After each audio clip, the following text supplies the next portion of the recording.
Welcome back, everybody, to the newest episode of the PennPodcast.com. I'm your host, Matthew Harms, founder of Pen for Hire, where we help authors, writers, writing industry professionals, subject matter experts talk about their book.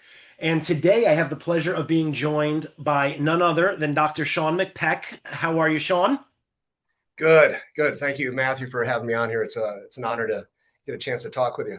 It is my pleasure. In fact, I didn't even realize this. For full disclosure for everyone listening, Sean and I have worked together, but I haven't looked at my podcast map in a while of where all, I was trying to check all 50 states, and you just checked the Alaska box for me. Hey, good deal. That's awesome. You get Alaska on the map for sure. So that's good stuff. I'm honored. No, I'm honored to have you here. Working with you was kind of eye-opening. It was a testament to perseverance, dedication, and just figuring out how to get what you want in life. So if you'd be so kind, and you might not be able to sum this up quickly, tell everyone a little bit about yourself. Sure. Okay. Well, yeah. Grew up here in Alaska. I would say a lot of the things that I've embarked on in life was due to some of the initial raising. With around my father, who was really attracted to the remoteness of Alaska. He was an artist, he was a horseman, a horse trainer, but his life dream was to build a log home in the wilderness of Alaska. And my parents were separated, so spent a majority of my time with my father, and it was the epitome of the chop wood, carry water. We had no electricity. We lived in a tent, one of those military canvas white tents that are, up on a platform, had a small little stove on the inside. Had two dogs that I slept with on the floor. He had a little elevated platform for his sleeping bag, and just bundled up. And, in the morning, went down to the creek, got water, brought it up. And that started the day. And so that living like that for a period of time, to where we finally got, he built a log home with his hands and moved into that. He eventually got a well where we could pump water and carry water versus going to the creek, and slowly got it kind of modern with electricity. But that right there really showed you, hey, there's things that are difficult in life, but you can persevere, and really set kind of a work ethic in myself. And honestly, I think it really stimulated something inside me to seek adventure. I was always wanted to get out and find something that was new, and was really drawn to the remote, austere conditions. Throughout some of my travels, I ended up working in Central America, working in Africa, besides my deployments in the military and combat areas of operation. Growing up in Alaska, I immediately wanted to get out and seek an adventure. So, went to the military, and I wanted to try to do the hardest thing that I could. And Matthew, I know you know some of the story there, but happy to touch on a lot of different things. But my desire was always to try to push myself in an attempt to find some adventure. And I think that that's kind of a common theme with a lot of young men. Even in history, we look at, different people trying to be explorers, but there was a strong desire to not only challenge myself, but to see new things and adventures. And that's what the military did for me, especially within the special operations community. You're constantly being tested. You constantly need to keep yourself at a level of performance. And I really enjoyed that. I enjoyed that challenge, and knowing and learning how to believe in yourself, train yourself for a test, whether it was mental or physical or a combination. I think that helped me persevere in my studies. When I chose to go to school, pursue my undergrad in Bachelor of Science in Biology, move on to a doctorate of veterinary medicine, pursuing different things with small business. It was all learning how to adapt to difficulties, have confidence in yourself to be able to persevere, and to not quit. And that was I think some of the main theme throughout a lot of things that I've encountered, and seeing my colleagues or friends in similar situations, giving up, quitting, choosing something else because they were uncomfortable in that situation. So yeah, there's been a lot of hurdles, a lot of things where, and you hear that a common theme with a lot of people that are successful in different industries, it's not quitting, persevering. So I mean, as you were rehashing that, obviously I know almost all of that, but it made me think of that old saying where, like, my grandparents used to tell me they walk through 30 miles of snow just to get to school. You actually did kind of do. yeah, right. So yeah, one of the things with my dad when he, I was still going to the public school, but I had to get up. It was a 5 a.m. call because not only did I have some basic chores in the morning that I had to do, but getting to the bus stop was a challenge. We lived on the side of a mountain. The bus came in this remote gravel road. And these are Alaskan school buses, right? They're not your average school bus. They have chains on the tires, these auto chains that generate. They're four-wheel drive, big burly vehicles, winches on them in case they get stuck. But if I missed that bus, it was hell to pay. So it was a sled. I had a sled that I rode down the side of the mountain to get to the bus stop. I would hide my sled waiting there, trying to get there as early as possible so I didn't miss a chance or have a chance of missing the bus. And then it was a long walk coming back from school. But, if we got snow in the middle of the night, then I was trudging it through. Many times sledding down, there was moose that loved to get up on these areas that are clear of snow because they feel more secure and not being kind of in a weakness or vulnerability when they're in deep snow and they can't move. And so they like to get up onto these plowed areas and kind of defend them. Well, many times I was zipping down, don't have a lot of control with it. If you guys remember being kids with these orange Paris sleds, you're steering with your hands. Had a flashlight in my mouth and trying to steer and zipping around a few moose here and there. And, it kind of advanced in my transportation. And my dad was a little upset when he found out that I was using a flashlight in my mouth, but it's Alaska in the winter. It's dark almost the whole day. So he got me a little headlamp, and then I moved up into a little steering sled. It had the 3 skis, and then I had a little foot brake on there, which felt like a big improvement. So yeah, that was the story of getting to school in the morning growing up in Alaska. Can you imagine if you had to tell your kids that's how they had to get to school, or that they had to go chop wood or fetch water from the creek?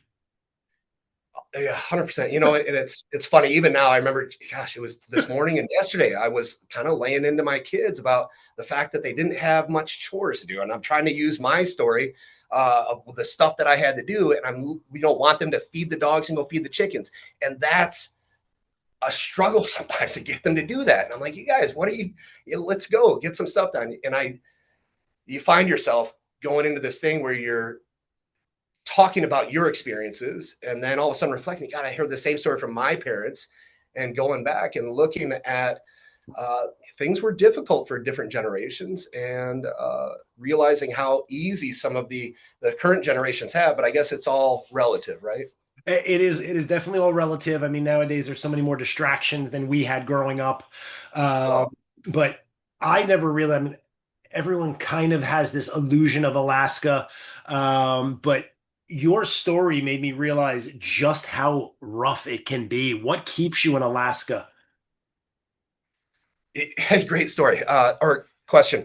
The After I was active duty military, and in 2016, and I had a conversation with my wife, Sarah. We had just recently had our second child. And I was in Afghanistan at the time. And this has been now, I'm almost 2 years deployed in Afghanistan, multiple deployments, some a year long, some 3-4 months long.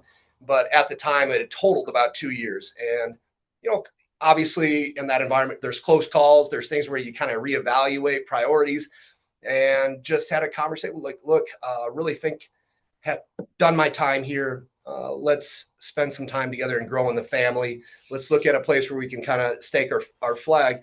And I really wanted to try to give my children some of the experiences that I had as a kid. It's funny because at the time, hated it. Oh, we just hated it. Had friends that are talking about Nintendo and talking about TV and different shows that were on, and I had none of that. And so jealous, was upset. But now you look back and there's this certain amount of, this romantic feeling about that experience. And so really wanted to try to give them a little bit of that experience. And honestly, Sarah was not happy about coming up to Alaska. She was New England. Everything was Boston, the Red Sox, Patriots. And so coming up to Alaska, we don't have any professional teams. We don't have that type of culture. And so it's really more the people that are up here really enjoy getting a chance to be in the outdoors, because anywhere you go, even in the biggest part that is built up, whether it's Anchorage, Fairbanks, and the surrounding areas, you're in that metropolitan area. You take a 30-minute drive in any direction, get out of your vehicle, walk for 15 minutes in any direction. You can be standing where nobody has stood before. And that's a really unique thing that you can do that. You can go an hour drive and be where there's zero cell phone, there's zero sounds of human activity, no engines. So I enjoy that, but not everybody enjoys that. And so it was a challenge to try to get the family to enjoy a very unique opportunity. And I wanted to provide a little bit of that experience, that connection with the wilderness and wildlife, where you can get out and still experience that, which is, I think, quickly becoming something of the past in a lot of other areas. Yeah, for sure. I mean, as you know, I'm pretty much right outside of New York City, and there is a lot of allure to doing something like that, but at the same time, because of the dependency on all of those things that you just mentioned getting away from, it's literally going 180 degrees in the opposite direction. Yeah. Yeah. And, there's just something that I find very, I don't want to say thrilling, but there's something very satisfying about being able to just feel like you are capable of surviving. Being able to start fire from flint and steel, being able to create a shelter, being able to hunt and fish and gather, refine fresh, just these simple things where I want my kids to be able to experience that and know that they can do that. And you find, even with all that experience growing up, now the power goes out, there's a panic, like, oh man, I don't know. And it's like, okay, we're okay. We can, we got some candles, we've got some stuff. It's temporary, whether or not the generator kicks on, but even, having that experience, you become so dependent on these modern conveniences. And so it is a nice thing to be able to try to detach and feel a little bit of connection with the outdoors and self-reliance, and being able to, pass on that skill set of survival is very. If there is ever a zombie apocalypse, people from Alaska are going to be like, "This is fine, we're good." Right? Yeah, it's got to wait till winter, right? And you're good to go. But yeah, there's a lot of people up here in Alaska that, I don't want to say preppers, because it's not that, the miscons a lot of people have with preppers, but it's just people that enjoy living off grid. They enjoy having an outhouse or a composting toilet, not having the luxury of water. It's just a quieter, calmer existence. Well, And I think the term preppers there's a difference between being a neurotic prepper, like for someone like me, where I can walk to 7 stores within 12 minutes and get whatever I need. I don't need 700 bottles of water in my garage. I don't need like K rations. There's a difference between that, which is a prepper, and someone like yourself and fellow Alaskans who are just prepared. yeah, exactly right. And we can use quick examples in a very short time of rewinding and looking back, going back to 2020. right? Just the scare of COVID. We had people losing their minds and filling their whole living room with toilet paper. We had people just going absolutely bonkers in fear of not having a certain luxury, being out of certain things. And so I think being able to detach yourself a little bit, add some confidence to yourself and your family, and that's what you see. A lot of people up here in Alaska really enjoy that. They enjoy that ability to detach from the hum of constant engines in the background, and hear the quietness and the calmness of being out in the local environment or the wilderness. And those people are just naturally, due to the situation, prepared. They don't need the reliance of the electricity to run things. They know how to go out and get water. And yes, we got to boil it so that we don't get Giardia. That's okay. I'm okay spending that extra time in preparing things where we kind of take it for granted. We turn on the faucet and it's clean water coming out. These are luxuries that we have and kind of, take for granted. But being in that position where we can rely on ourselves, I think, is something that is really enjoyed, and a lot of people don't have a chance to experience it. 1,000%. I mean, just based on that alone, we've not even really scratched the surface on your experiences that were covered in your book. But, I have a lot of people come to me and say, I want to write a book, or I think I've got a book in me. You probably got 13 books in you. So at what point, like, when did it dawn on you that you wanted to write a book, and why? So honestly, it was the one, losing my father, two, having my own children, and then thinking about the legacy and my life. Not that there was a vast wealth of information that I had to share and pass on, but it was just these lessons learned in my life that were not taught in school.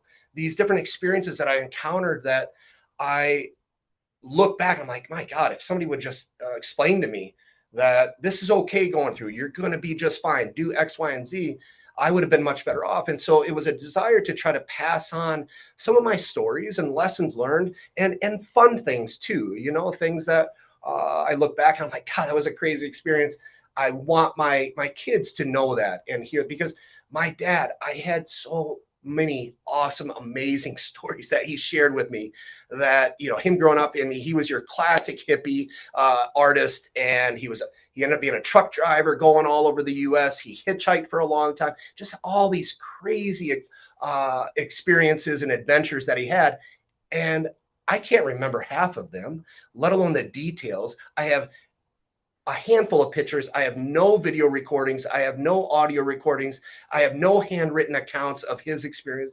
And it was sad. Like, I wish I would have had more of him to be able to just sit down, see, capture, and pass on to my kids and be like, this is your lineage. This is your grandfather. This is some of the stuff that he had, even talking about growing up, talking about his parents and the history. I have a lot, my kids are asking me questions that I don't have answers to about our family. So I wanted to preserve something that if I died tomorrow, they could look at and have a little bit of connection to the experiences that I had in my life.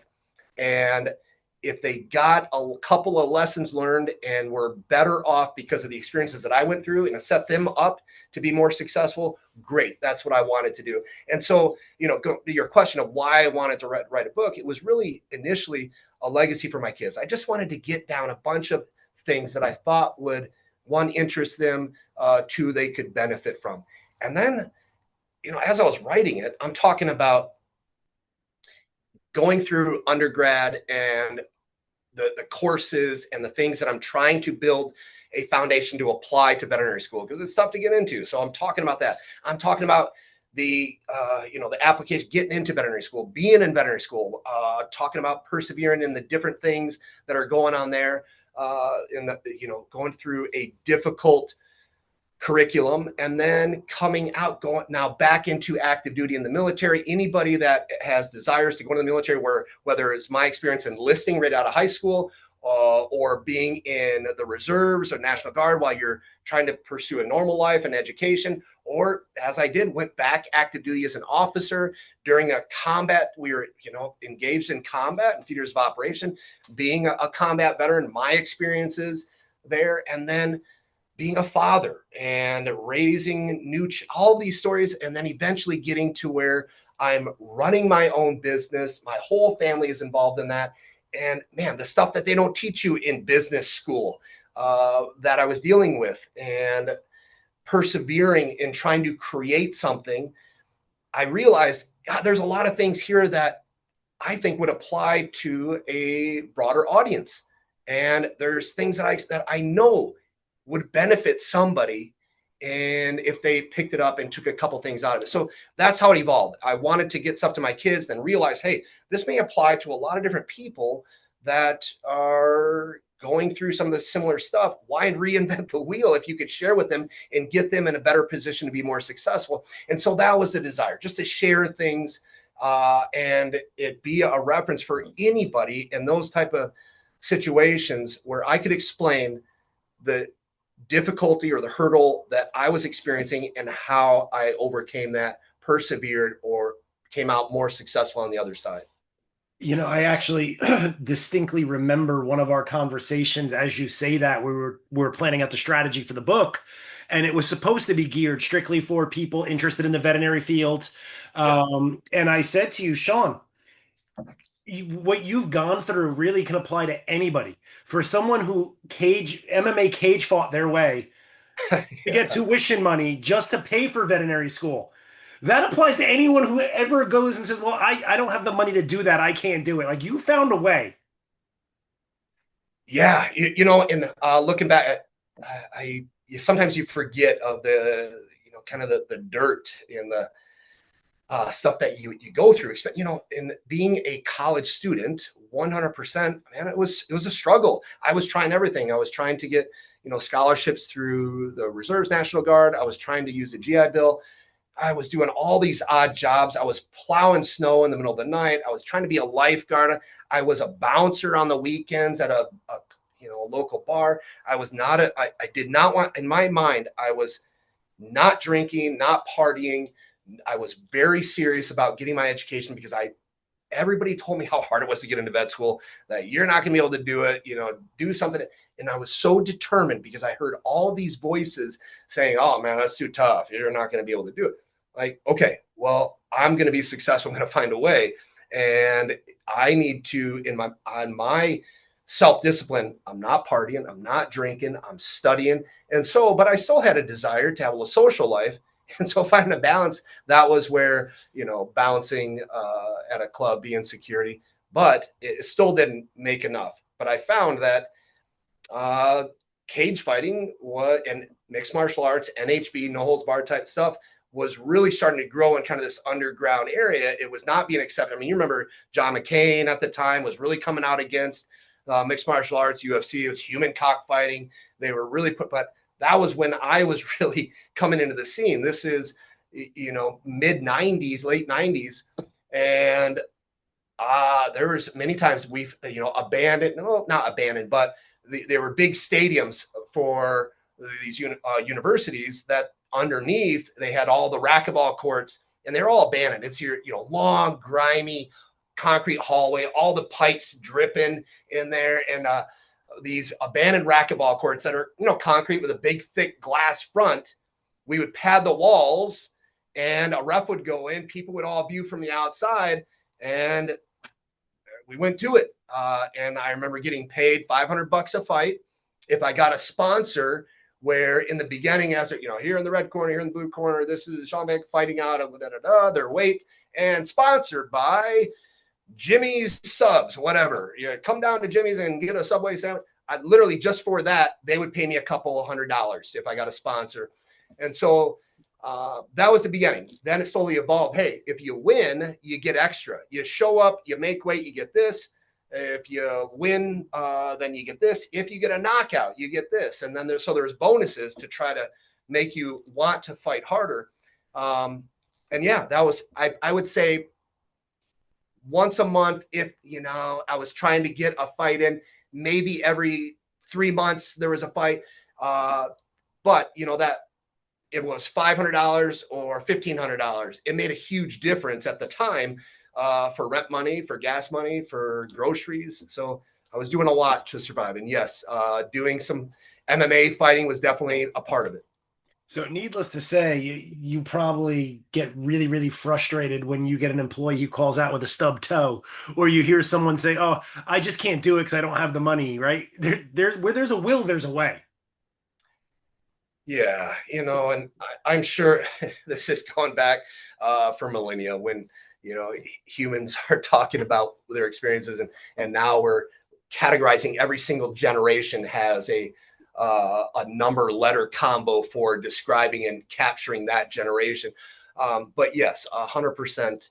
I was raised with a different set of values, and how your work ethic is something that cannot be replaced. As far as a certificate, anybody can get this education, but it's your work ethic and how you apply yourself that is so valuable, and that is going to set you apart from the competition. If layoffs are coming and that employer is trying to figure out where to cut payroll, they're going to get rid of the people that aren't bringing something to the game. And I don't care if you're a janitor.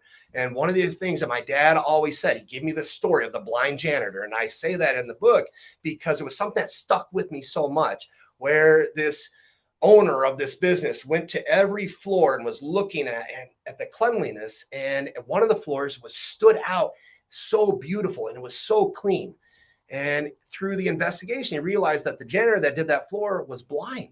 And so talking to him, he's like, "How are you able to keep this so clean and you're blind?" And his reply was, "Well, I clean the areas that I can't see."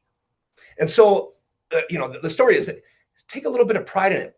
Get behind the door, pull the furniture away, clean in the areas that isn't just visible to people passing by. Put in a little more effort. Go a little bit beyond to show and display your work ethic. Take pride in what you do, that your work is a reflection of yourself. And that's what my dad really instilled in me. And then I think that is lost in a lot of young people is a little bit of work ethic. And I think it's a very difficult thing to teach people. When I hire someone, you've got to come with that value, or that set of values, regardless of what you do, that you're putting a little bit more effort. Because again, getting back to it, that employer is coming down, we're having a recession, whatever, business isn't doing as good. They're going to cut, and they're going to cut the people that aren't doing that 100%. They're not giving their effort, especially if you're getting compared to people left and right that are the exact same job title. Man, if you're not working hard, you're going to get let go. So come every day with a work ethic, work hard, be that individual that when you see trash or something that's on the floor, don't step over it. Look left and right to see if anybody saw you. Be that person that has that integrity to clean that up, and not wait for somebody else to do it, regardless of what your position is. I'm the owner, and I still go down and I push them up. If I see something crap on the floor, I'm cleaning it up. Sure, if I'm busy, I may ask somebody else to help out, but man, I'm still take pride in what I do. So I love it. I love it. We're getting close to time, but there was something you said before that now I want to ask you a very pointed question about adventure and challenges. Knowing just a wide range of incredible things you've participated in, what would you say was the most challenging? And please don't say writing a book. well, yeah, no, in all honesty, looking back, there's been massive challenges that I've had in going through ranger selection to get into special operations. Going through it again as an older, I went through it as a young buck, but then went back through it again. It was really difficult, going back through different selections in special operations. But I can, being a new father is challenging, 100%. Picking up your family and moving to another location is stressful and difficult. But I can tell you 100% the most challenging thing, and I would not wish it upon anything or anyone. The most challenging thing was definitely starting your own business, going all in, and persevering to try to make it a success. The amount of stress as a father, as a husband, where I now realize I put my whole family in on this, and they are going to be subjected to the outcome in their life, whether it's positive or negative. All of that was weighing up, and it was a different type of stress than when I was, single, a bachelor. No, I didn't have a wife, didn't have kids, didn't have anything that was dependent on me going through these hard, difficult things. If something didn't work out, okay, I'll try again or do something different. But when you move to start a business and you put everything in on it, you pull out these massive loans, and hey, if this isn't successful, we're bankrupt. We got to pick up and move somewhere else, etc. The amount of stress that came with, the amount of sleepless nights, the amount of gray hairs, hair loss, chronic indigestion, all these things that manifest was real. And I would not wish anybody to experience that. So for sure, the small business, being an entrepreneur was difficult, especially having no business background. I was used to, hey, you put in the time, you do your study, and if you're working towards a physical goal, put in those extra reps, progressively train, you're going to do fine. There's a lot of things with starting a new business that was not prepared for. So yeah, I would say that's where it was as far as my challenges in life was most difficult. So I gotta say that was not the answer I was expecting. Really? And that actually sheds a lot of light, like for anyone who thinks, because people only see what they see, right? So they may say, "Oh, successful businessman, must be nice to be him." And so I'm making that statement because I know I'm going to say it because I know it. I was expecting your answer to be the ultra marathon. So you just told me that being a business owner is harder than running an ultra marathon. 100%, because I trained for that. I knew what I was getting into in preparation for it, that there was an end goal. I had to do 100 miles. You had 48 hours to finish it. Okay. I started 8-10 months beforehand, progressively training, going for these long, exposing myself to this long stress on my body without water, pulling weight, all these things where going into it, it was just do what you just did. Just do it a little bit longer. And I wanted to just finish it. I was blessed in the fact that my competition had a rough time with some of the environment. It was February in Alaska, and it dropped down really cold. We got a lot of snow, but I just kept going. That's it. I put one foot in front of the other. Well, with business, especially a small business, there's so many different factors that are influencing what's going on. The local economy, things that you don't have any control of. I had control over that. I had complete control over training and putting one foot in front of the other. The mind over your body's telling you, I want to quit, right? Your body's like, let's just stop and rest. You're like, nope, we're keep going. But with a small business, so many things that are affecting everything. Your employees, are they going to show up today? They have the local economy, that individual coming in. What are they deciding to purchase? What are they deciding to do? Do they go out and just rail you online with a negative review because they couldn't afford it, and now they're accusing you of just wanting money? All these small things that just add up stressor-wise that you don't have control over was the biggest thing for me. That dealing with social media and the craziness that people do on social media, especially in the veterinary world, right? There's a different level. I think people with their children, understandably, but also children with their pets, there's a certain level of intensity that comes with it, especially with veterinary medicine. When it's emergency, you have the emotional level of what occurred with the injury or illness, but now money's emotional. And veterinary medicine is expensive. So you get all these different factors that I don't have control over that influence how people react. And it's a level of stress that is pretty intense. So yeah, ultra marathon, very difficult, but I had a lot of control over it. I could train for it. Sure. Was it insanely hard? Yes. Don't have no desire to do it again. But I can tell you the stress that everything, and I was exposed to it nonstop.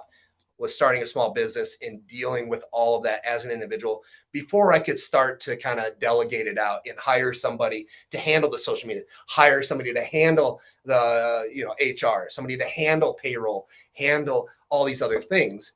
Starting out is rough. And you can't train for what you know nothing about. Yeah, 100%. And there's, like I said, there's a lot of stuff and small that they don't expose you to or get you ready for in your basic business 101 class, so I yeah. love it. That's, I mean, for anyone listening, hopefully you have a new perspective on willpower. On it's not everything's not as it appears from the outside. Those are a couple of things that I've taken away from this conversation. And really, just got if you keep your head down and keep going in anything, business, life, marathons, uh, the key is just not quitting, not giving up on yourself. Exactly.